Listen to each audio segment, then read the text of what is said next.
Well, this is day 6. Welcome to the channel. For those of you just joining, this is Riding with Doug and the Day Off Delinquents. Or Riding with Doug and the Delinquents, that's the channel name. But the Day Off Delinquents is the group that we ride with.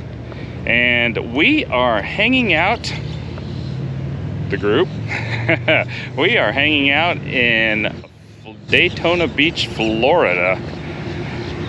So this is our last full day here. We're gonna head back to Colorado probably sometime tomorrow afternoon. So here we go. Let's get right into the video.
So you can't take a 10-day trip and leave Colorado in the cold weather, in the snow, and icy conditions, and ride all the way to Daytona Beach, Florida, and not spend at least a little bit of time hanging out on the beach.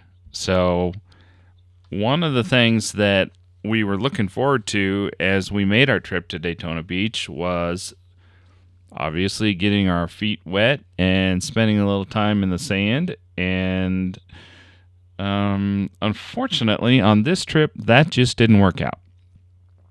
So due to all of the weather conditions and tornado damage from the year before, a lot of the beaches, or at least I should say access to the beach from the hotels, was blocked off or barricaded, and we couldn't get down to that. There was an option down at the south end of Atlantic. There is access there, and that's actually where the normal world-famous beach sign is. And I'll show you a picture of that, because once we got down there, the sign was gone, not to mention image there. The sign was actually missing, so I'm not sure how long that's been gone, but and to be honest, I spent a little bit of time looking for that thing, so I was like, I was puzzled. I couldn't find it anywhere, and then I, was doing all my Google research to find out where it was at, and to be completely honest, I think I drove by it twice.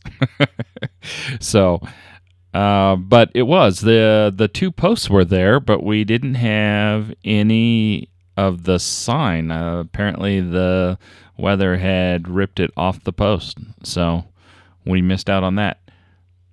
And then we just didn't want to take the motorcycles on the beach. There's just something about trying to clean a bunch of sand out of all the tiny crevices and places that you just don't want to do. So we skipped that part. But we did ride down to the inlet, to Ponce Inlet, and we did do a little sightseeing while we were there. We stopped in and checked out the Ponce Lighthouse, and it was a good visit. Basically, the Ponce Lighthouse is a step back into time and experience what it was like living at this remote location in the late 1800s. The Ponce Lighthouse is the opportunity to visit one of the very few light stations in the United States with all the original keepers' dwellings and support buildings intact. Completed in 1887, the Ponce de Leon Inlet Light Station is a National Historic Landmark and has, for over 130 years, guided mariners safely to their destinations. And now it's a national landmark, and it was actually really interesting. We spent a couple hours walking up and down the stairs and checking out all of the styles of lights and how they work, and the basics behind it and the design. And they had all kinds of lights on display.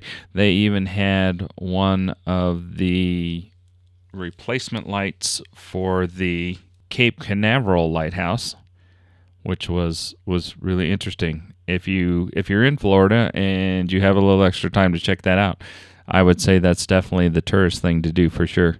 On top of get down there and get your feet in the sand.